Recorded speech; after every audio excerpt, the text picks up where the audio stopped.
안녕하세요. 원래대로라면 지난 토요일에 결혼식을 올렸어야 했을 20대 후반의 여자입니다. 제가 눈치가 없었던 건지 이미 예비시모가 저한테 우리 집 시월드다 하고 대놓고 광고를 하며 저한테 힌트를 주고 있었는데 제가 결혼 준비하면서 너무 들떠 있어서 그랬는지 저만 모르고 있었네요. 지난 추석에 있던 어이없는 일로 결혼식 한 달 앞두고 뒤집어 엎어버린 제 이야기를 해보도록 하겠습니다. 결혼을 약속까지 했던 남자친구와의 인연은 2년 전으로 거슬러 올라갑니다. 남자친구는 회사에서 알게 되었습니다. 일반적인 사내 커플은 아니었어요.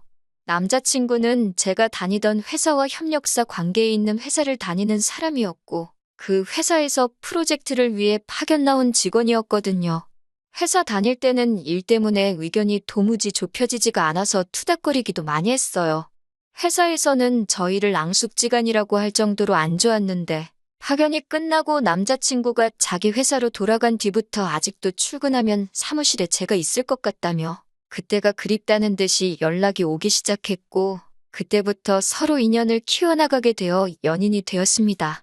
저도 그렇고 남자친구도 결혼할 나이쯤이다 보니 누가 먼저랄 것도 없이 자연스럽게 결혼 이야기가 오고 가게 되었고요.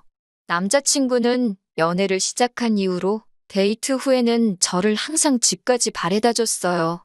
똑같이 힘들게 출퇴근하는 처지에 피곤할 텐데 괜찮다고 사양해도 혹시 모를 사태에 대비해 저를 챙겨주는 모습이 참 좋았습니다.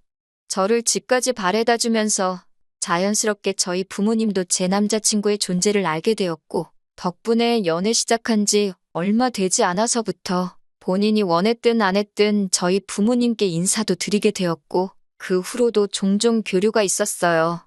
가진 것도 이유가 될 수는 있지만 사람 됨됨이보다 중요한 게 또 있겠냐고 하시며 매일같이 정반대 방향인데도 저를 집까지 바래다주는 남자친구의 배려에 저희 부모님께서도 남자친구를 마음에 들어 하셨습니다.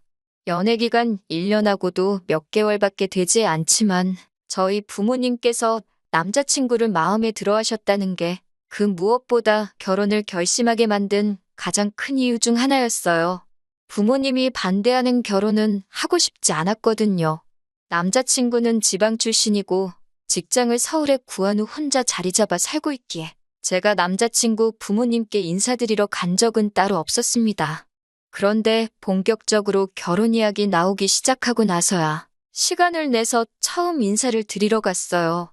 저희 친가나 외가 통틀어서 남자는 하늘 이러는 친척도 한 명도 없었고 명절 때도 정말 가족들 모여서 하는 행사라는 생각이 들 정도로 서로 돕고 화기애애한 분위기였어요. 그런 걸 보고 자라서 그랬는지 남자친구 어머니를 봤을 때 아들 사랑이 각별하신 분이구나 싶었지 눈치를 채지 못했습니다. 회사 자체만 두고 보면 제가 다니는 회사 규모가 훨씬 더 크거든요. 그러니 남자친구도 파견직으로 저희 회사에서 잠깐 머물렀던 거고요. 엄청나게 금액적으로 차이가 있는 건 아니지만 당연히 규모가 큰 회사를 다니는 제가 연봉도 남자친구에 비해 더 높았습니다. 그런데 예비시모는 남자친구 밥 잘 챙겨주고 해야지 나가서 돈을 잘 벌어오는 것 아니겠냐고 하면서 제가 남자친구 뒷바라지를 해야 한다는 듯이 말씀하시더라고요. 그때는 그게 시모 자리가 그런 사람이란 것도 모르고 그저 남자친구가 떨어져 살다 보니 나에 대한 이야기를 잘 전하지 않은 거라고 생각했어요. 그래서 제가 예비시모한테 제 수입이 남자친구보다 더 많고 회사도 훨씬 안정적인 곳이다 보니 아마 결혼 후에도 맞벌이 생활을 유지할 것 같고 경우에 따라서는 수입이 많은 제가 일을 계속하고 남자친구가 전업을 하는 게 정황상 더 맞지 않겠냐고 말했어요. 저는 이 말에 제가 돈 얼마 더 번다고 비꼬려고 했던 생각은 하나도 없었고 정말 현실적인 말을 전한 거였거든요. 그런데 돌이켜 생각해보니 아마 이때부터 예비시모랑 저랑 어긋나기 시작했던 것 같네요. 예비시모가 조금 흠칫하는 것 같았는데 남자친구가 중간에 껴들면서 분위기를 환기시켰어요. 첫 인사 자리인데 벌써부터 돈 이야기를 하느냐고. 그런 건 결혼 준비하면서 하나씩 차근차근 이야기하면 되지 않겠냐고 하면서 인사하러 온 자리니까 심각한 이야기 나누지 말자고 하면서 말이죠. 저는 딱히 심각한 이야기라고 생각하지는 않았습니다. 사실을 전하는 게 잘못된 건 아니라고 생각했으니까요. 아무튼 예비 시모는 부모님은 뭐 하시냐, 노후 준비는 다 되었느냐 같은 일반적인 질문을 해왔습니다. 회사에 입사할 당시에도 면접 질문이 이렇게 쉬지 않고 나온 적이 없었는데 며느리 자리 면접 보는 기분이었습니다. 그러다가 예비 시모도 질문할 게 다 떨어졌는지 한동안은 정막만 맴돌고 있었어요. 식사도 끝났는데 예비 시모는 아무 말도 못하고 안절부절하고만 있길래 더 하실 말씀이 있으신 건가 하고 자리를 바꾸겠냐 물어봤어요. 밥도 다 먹은 식당에서 이러고 있는 것보다 차라도 한잔하면서 여유롭게 대화를 나누는 게 좋다고 생각했거든요. 그런데 예비 시모는 저한테 여기 있어야 한다고 하면서 제 신우될 사람이 이쪽으로 오기로 했는데 차가 막히는 것 같다고 말해주더라고요. 예비 신우 만나는 건 남자친구도 저한테 말해준 적이 없고 예정에도 없던 일이라서 당황스러웠지만 어차피 먼 길 내려왔는데 내려온 김에 한 번에 만나고 가는 것도 방법이겠구나 싶었어요. 예약한 식당에 어머님 옆으로 테이블 세팅이 하나 더 되어 있던 게 저는 예약할 때 미스가 있었구나 했는데 알고 보니 예비 신우가 처음부터 동석할 계획이었나 봐요. 저희가 자리를 바꿔버리면 신우가 헤매게 될 테니 신우가 올 때까지 기다려야 한다는 겁니다. 솔직히 좀 어이는 없었어요. 그래도 결혼하면 한 가족이 될 사람인데 약속 시간 하나 제대로 못 지켜서 늦는다는 게 말이 안 된다고 생각했습니다. 5분, 10분 늦는 거면 차가 막혔다는 핑계가 먹히겠는데 식사가 다 끝날 때까지 안 나타난다는 건 차가 막히는 게 아니라 진짜 무슨 큰일이 있거나 아니면 애초부터 약속 시간을 중요하게 생각하지 않는 사람인 거잖아요. 식당에서도 다 먹었는데 자리를 안 비키고 있으니 괜히 와서 테이블을 치워주겠다, 테이블 한번 닦겠다 하면서 빨리 좀 가라는 듯이 눈치를 주더라고요. 그렇게 기다리고 있으니 예비 신우가 드디어 식당 안으로 들어왔습니다. 늦었다고 허둥대는 것도 없이 아주 문 열고 들어와서도 두리번거리다가 천천히 걸어오더라고요.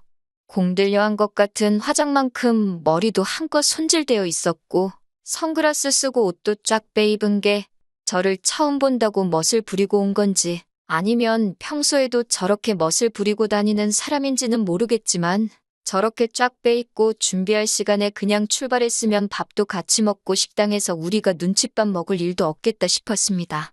예비 신우가 자기소개를 하는데 이름만 들어도 알만한 국내 대기업을 다니고 있더라고요. 그제서야 제가 오해를 했구나 하는 생각이 들었습니다. 예비 신우도 남자친구처럼 혼자 독립해 나와 따로 살고 있는데 저 때문에 일부러 쉬는 날에 먼 길 온 거였는데 진짜로 차가 막혀서 늦은 건데 제가 오해했구나 생각했어요. 그래서 예비 신우한테 수원에서 여기까지 운전해서 오시느라 힘드셨겠다고 했어요. 그런데 예비 신우가 수원, 웬 갑자기 수원 타령이래? 이러면서 자기는 여기 근처에서 살고 있다고 말을 하더라고요. 그러고는 앞뒤 다 잘라먹고 저한테 월급 관리는 어떻게 하고 있냐고 묻더라고요. 자기한테 재무설계 좀 받아보라고요. 보험하시는 분들이 나쁘다고 하는 말은 아니지만 자리가 결혼을 앞두고 처음 시어머니 될 분에게 인사드리러 온 자리였던 만큼 경우라는 게 있는데 조금 그렇더라고요. 약속에도 없던 예비 신우가 이 자리까지 굳이 참석한 이유가 저한테 궁금한 게 있던 것도 아니고 인사를 하러 온 것도 아니라 단지 저한테 재무설계를 해준답시고 생명보험 가입을 권유하러 나왔다는 게 믿기지가 않았습니다. 대기업 다닌다고 한 자기소개 또한 그 회사를 달리 다니고 있던 게 아니었네요. 제가 아무리 눈치가 없어도 예비 신우 행동은 누가 봐도 무례한 행동이었습니다. 가입할 생각도 없었고 더 이야기 들을 가치도 없다고 생각해서 그 자리에서 딱 예비 신우의 말을 잘랐어요. 저는 재무설계 받을 생각도 없고 당장 보험도 들고 싶은 게 없으니 그만 말하셔도 될 것 같다고, 그쪽 일을 하시는 것 같으니 나중에라도 제가 도움이 필요한 일이 생기면 그때 연락을 드리겠다 하고 딱 잘라버렸죠. 남자친구 차 타고 서울로 돌아가는 길에 남자친구도 누나가 오는 건 자기도 몰랐다고 잡아떼더라고요. 온다는 말에 설마 했는데 진짜로 거기까지 와서 저한테 보험을 팔려고 할 줄은 몰랐다고 슬쩍 신우의 행동을 비난하면서 사과를 하는데 다른 사람도 아니고 자기 누나가 그 자리에 오는 걸 몰랐다고 하는 말이 조금 의아하긴 했습니다. 예비 시모가 그랬던 건 솔직히 아들 가진 부모님들, 특히 어머니가 아들사랑 끔찍하다는 건 알고 있으니까 그러려니 했고, 사실 그땐 예비 시모 행동에 악의가 담겨 있을 거라고는 상상도 못했거든요. 며느리 될 사람 처음 만나는 자리부터 잡들이를 하려고 나오는 사람이 세상에 어디 있겠어요? 아무튼 여차저차 그렇게 첫 만남이 끝나고 나서 시간은 흘러갔죠. 그리고 양가 상견례 날짜가 잡히게 되었어요. 장소는 남자친구 본가에서 예비 시부모가 수배해 놓는다 했습니다. 거리가 꽤나 되다 보니 사실 양가의 중간 어디쯤에서 만나는 방법도 있었지만 거리가 거리이니만큼 남자친구가 자기 차로 모시겠다고 했고 저희 부모님도 그럼 오랜만에 좋은 공기도 쐴겸해서 다녀와도 좋겠다고 하시기에 그렇게 하기로 했어요. 그런데 상견례 장소라고 도착을 하고 나니 저는 주차장에서부터 경악을 금치 않을 수가 없었습니다. 도착한 곳이 동네에 있는 곱창구이 집이었거든요. 설마 했어요. 주차장만 공유하고 건물 안에 따로 적당한 장소가 있는 줄만 알았습니다. 남자친구 따라 들어가니 곱창구이 집 안에 이미 시부모님이 자리 잡고 앉아서 저희를 기다리고 계시더군요. 조용하게 방이 따로 있는 것도 아니고 그냥 시끌벅적한 평범한 곱창구이 집이었습니다. 자리에 앉으니 예비 시모가 한다는 말이 상견례도 결혼식도 따지고 보면 허례허식 아니겠냐고 괜히 폼 잡는다고 맛도 없는 한정식 집 같은 데서 만날 바에야 평소에 좋아하고 먹고 싶은 거 먹는 게 최고 아니겠냐면서 이 집이 그래도 동네에서 소문난 맛집이라고 설명을 해주더라고요. 저희 부모님도 당황하신 듯해 보였지만 듣고 보니 그 말도 맞다면서 그냥 웃어 넘겨주셨어요. 저는 그 와중에도 혹시 신호가 와서 영업 같은 거 하지 않을까 테이블 위 세팅부터 살펴봤습니다. 인원수대로 준비되어 있는 게 정말 다행스럽게도 신호는 안 오는 것처럼 보였어요. 양가 어른들이 처음 만나는 의미 있는 자리를 가지고 그걸 허례허식이라고 말하는 것도 어이가 없었어요. 더더욱이 남자친구는 상견례 장소가 다른 곳이 아니라 곱창구이 집인 걸 이미 알고 있었으니 저한테 귀뜸조차 해주지 않았다는 사실이 실망스러웠습니다. 이런 데서 상견례를 할 거였으면 차라리 제가 시가하고 저희 집 중간쯤 위치되는 곳에 분위기 좋고 조용한 곳으로 예약이라도 했었을 텐데 말이에요. 저희 부모님이 괜찮다고 웃어넘기지만 않으셨으면 자리 박차고 일어났을 겁니다. 그나마 다행인 건 그래도 자리의 중요성을 알고는 계시는지 중요한 대화가 끝날 때까지 따로 식사는 시작 안 하시고 상견례다운 이야기를 주고받았다는 거예요. 결혼식은 애들 직장이 서울이니 서울에서 올리는 게 좋겠다던가부터 시가 쪽에서 오기 편하라고 대절버스를 보내겠다는 이야기, 애들 반반 결혼하기로 했으니 예단 예물은 생략하고 대신에 서울에서 결혼식 올리는 만큼 저희 쪽에서 결혼식 비용을 하겠다. 이런 이야기가 오고 갔고 예비 시모도 어떻게 결혼식 비용을 한쪽에서만 대느냐 하면서 꾸민비로 어느 정도는 저한테 돌려주겠다 하는 정상적인 이야기가 오고 갔습니다. 식사가 끝나갈 때쯤에 남자친구가 슬쩍 누나는 오늘 안 오느냐고 눈치도 없이 물어보더라고요. 안 오는 것 같아서 마음 놓고 있었는데 예비 시모도 아니고 남자친구가 지 누나를 찾고 있으니 어이가 없었어요. 예비 시모는 기다렸다는 듯이 안 그래도 한번 인사는 시켜드려야 하는 거 아니냐 하시면서 자리에 부를까 말까 하시길래 제가 오늘만 날이 아니니까 신우는 없어도 되겠다고 중간에 말을 잘라서 겨우 무마시켰네요. 저희 부모님도 제 행동에 뭔가 눈치를 채신 듯 식사까지 다 끝났는데 오라가라 하는 것도 아닌 것 같다며 저한테 동조를 해줘서 남자친구 누나가 오는 것까지는 어떻게 잘 무마가 되었습니다. 자리는 나중에 마련해보자고 했고 상견례는 그렇게 잘 흘러갔네요. 서울에 다시 도착해서 그날 저녁에 남자친구한테 제가 자기 누나랑 잘 지내면 좋겠다는 듯이 이야기하더라고요. 시자 들어간다고 벌써부터 그렇게 싫어하는 티를 낼 필요가 있느냐며 뭐라고 하는데 너네 누나가 첫 만남에 나한테 보험가 있거니만 안 했어도 나도 그렇게 행동하지 않았을 거다 말하니 저보고 너무 그 사람이 하는 일을 가지고 사람 됨됨이를 평가하는 건 나쁜 버릇이라고 저를 가르치려고 하더라고요. 누나가 뭐 등쳐먹으려고 하는 게 아니라 정말 도움이 되는 거니까 도와주려고 하는 일을 가지고 너무 나쁘게만 본다나요? 이제 한 가족인데 자기 얼굴 봐서라도 한두 개쯤 가입하는 거 어려운 일 아니지 않느냐고 하는 거예요. 한두 개쯤 들어줄 수 있지요.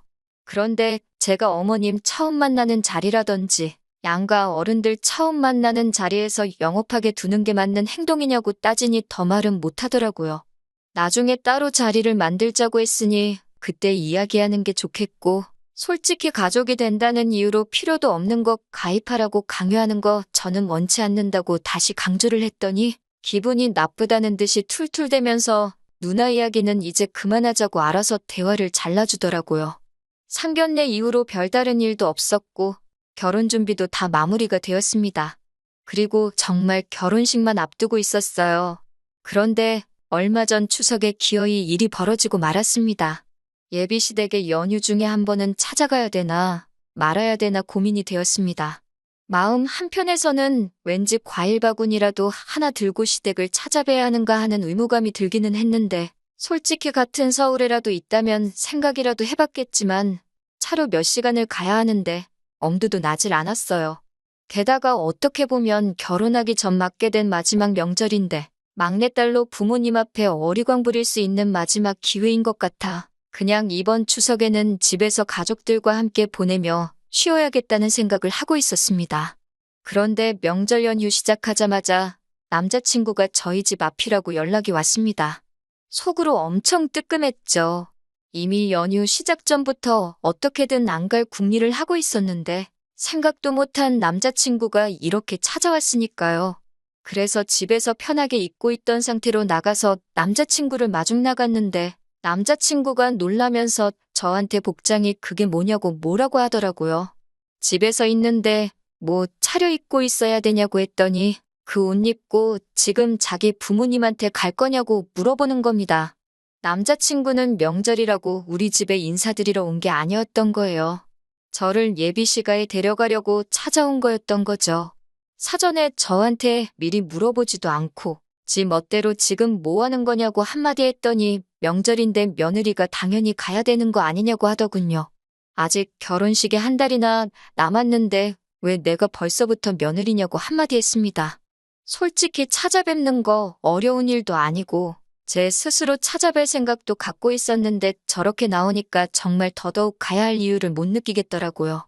그런데 남자친구가 오히려 저한테 큰 소리를 치는 겁니다. 저보고 웃긴다고 하네요. 며느리도 생겼고 추석이기도 해서 시가 친척들이 다 시댁으로 향하고 있는데 주인공인 제가 빠지면 어떡하냐는 거예요. 그러면서 한다는 말이 제가 빠지면 우리 엄마 체면도 말이 아니고 온 가족들 음식 준비도 우리 엄마 혼자서 해야 하는 거 아니냐고. 벌써부터 시댁 행사 빠질 생각 하지 말고 시간 줄 테니 저보고 빨리 준비하고 나오라는 겁니다. 그 말을 들으니 상견례 날 저보고 신혼 무시하지 말라고 했던 말부터 지금 막무가내로 제가 오히려 예비시모 일 시키려고 일부러 저런다는 듯이 말하는 것까지 여태껏 결혼 날짜 잡기 위해서 남자친구가 그동안 제 눈치 보면서 편들어주는 척을 한 거지. 무슨 일에 있어서건 저보다 자기 가족을 먼저 챙길 사람이라는 생각이 들더라고요. 그래서 내가 왜 벌써부터 너네 집 며느리냐고 너네 가족 음식은 너가 가서 챙기라고 한마디 했어요. 아직 결혼식도 안 올렸는데 벌써부터 며느리 식모노릇 하는 거 강요하는 거 보면 안 봐도 답이 나온다고 결혼도 다시 생각해봐야겠다고 하고 뒤도 안 돌아보고 집으로 돌아왔습니다. 저희 부모님 눈치는 보는 건지 따라 들어오지는 못하고 제 전화기에 불이 나도록 전화를 하더군요. 마지못해 전화를 받으니 쩔쩔매면서 자기 본심이 아니라며 미안하다고 사과를 하더라고요. 본심이 아니면 뭔데 이러냐고 물으니 예비시모가 저를 처음 봤을 때부터 아주 고집도 세 보이고 신호가 제 생각해서 물어본 걸 가지고 말도 끝까지 안 들어보고 딱 잘라서 말하는 꼴이 아주 시가족 알기를 우습게 안다면서 저 같은 애는 결혼하기 전에 버릇을 제대로 들여놔야 한다고 했다는 겁니다. 아주 제 기를 죽여놓고 확 잡아놔야지 앞으로 결혼하면 자기가 편하다고 했다는 거예요. 그런 걸 시키는 예비시모도 그리고 그걸 또 시킨다고 실행에 옮기고 있는 남자친구도 어이가 없고 정이 떨어지더라고요. 그리고 그걸 지금 제 마음 돌려놓겠다고 사과랍시고 하고 있는 꼴을 보니 더 길게 생각할 것도 없더라고요. 내가 뭐 짐승도 아니고 길을 들여서까지 가족의 일원으로 삼으려고 하냐고. 결혼 전부터 이러는데 결혼하면 어떻게 될지 눈에 선하다고 그냥 결혼은 없던 일로 하자고 했습니다. 그때 돼서 이혼하는 거보다 파혼하는 게 너한테도 나한테도 좋지 않겠냐고. 예약해 놓은 건 취소 수수료 제외하고 돈 들어간 만큼 정확히 갈라서 돌려줄 테니 그 부분에 대해서는 걱정 말라고 했습니다. 그리고 너네 가족들 진짜 별로라고 한마디 해줬어요. 제 옆에서 전화통화를 다 들은 어머니께서도 잘 결심했다고 하시더라고요. 사실 상견례 자리 그런데 예약해놨을 때부터 눈치는 채고 있었는데 제가 좋다고 하는 결혼이니 반대하고 싶지 않아 어머니도 제 얼굴 봐서 참았지만 이건 아닌 것 같다고 생각을 하고 계셨다고 하셨어요. 제가 부모님이 마음에 들어하는 사람과 결혼하고 싶어 했던 것처럼 저희 부모님께서도 제가 좋아하는 사람하고 결혼하길 바라셨던 거예요. 그래서 마음에 안 드는 상황이라도 저한테 긴 말 안 하고 제 선택을 존중하려 하셨던 거였고요. 100번 양보해서라도 사건의 전말이 다 드러난 상황에 예비 시모가 진심 어린 사과 한마디만 했어도 제가 마음을 돌릴 법도 했는데 나중에 연락 와서 한다는 말이 친척들 다 모여 있는데 자기 체면이 어떻게 되느냐면서 저한테 성질을 냈을 때 정말 결혼식 한 달 남겨놓고 좋은 결정 내렸다는 확신이 서더라고요. 적어도 남자친구는 아직도 저한테 정말 잘하겠다고 미안하다고 잊을만 하면 한 번씩 연락이 옵니다. 자기 생각에도 자기가 저 같은 사람 2번 다시 못 만날 거라는 확신이 있는가 봐요. 하지만 이제 열차는 떠났습니다. 부모님의 마음도 확실히 알았으니 이제는 저를 위해 저만을 아껴줄 그런 사람을 만나려고요. 긴 이야기 들어주셔서 감사합니다. 오늘의 사연은 여기까지입니다. 구독과 좋아요, 알람 설정해주시면 앞으로 더 좋은 사연으로 찾아오겠습니다. 감사합니다.